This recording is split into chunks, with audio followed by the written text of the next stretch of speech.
आजादी के बाद किसी भी दल के सांसद के घर से इतनी बड़ी मात्रा में कैश नहीं पकड़ी गई होगी। कांग्रेस का मौन तो हमें समझ में आता है क्योंकि इनकी फितरत ही भ्रष्टाचार की है। अब मुझे समझ में आ रहा है कि मोदी जी के खिलाफ ये जो एक प्रचार अभियान चला कि एजेंसियों का दुरुपयोग हुआ है, वो क्यों चलाया गया। मुझे तो बड़ा आश्चर्य है, आजादी के बाद किसी भी दल के सांसद के घर से इतनी बड़ी मात्रा में कैश नहीं पकड़ी गई होगी।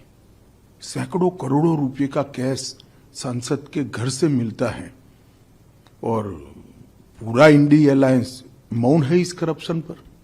मैं तो पूछना चाहूंगा इनके साथियों को, कांग्रेस का मौन तो हमें समझ में आता है क्योंकि इनकी फितरत ही भ्रष्टाचार की है, परंतु चाहे तृणमूल कांग्रेस हो, चाहे जेडीयू हो, चाहे आरजेडी हो, ये सारे दल डीएमके सहित चुप बैठे हैं। सपा भी चुप बैठी है, कोई रिएक्शन नहीं।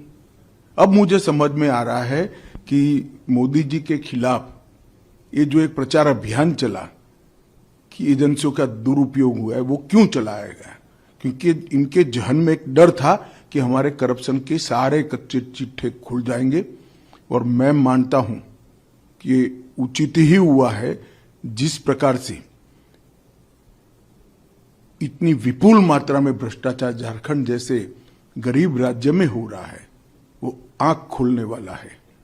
और ये जो राजनीतिक प्रोपेगेंडा करते हैं एजेंसियों के दुरुपयोग का, उनको ये अपने आप ही उनके ही कृत्य से जवाब मिल गया है। इतना भारी करप्शन करने के बाद भी अगर कोई एजेंसी काम न करे तो एजेंसी की क्षमता पर सवाल उठते हैं। और मैं मानता हूं कि राहुल गांधी से लेकर इंडी अलायंस के सभी लोगों ने इसका जवाब देना चाहिए।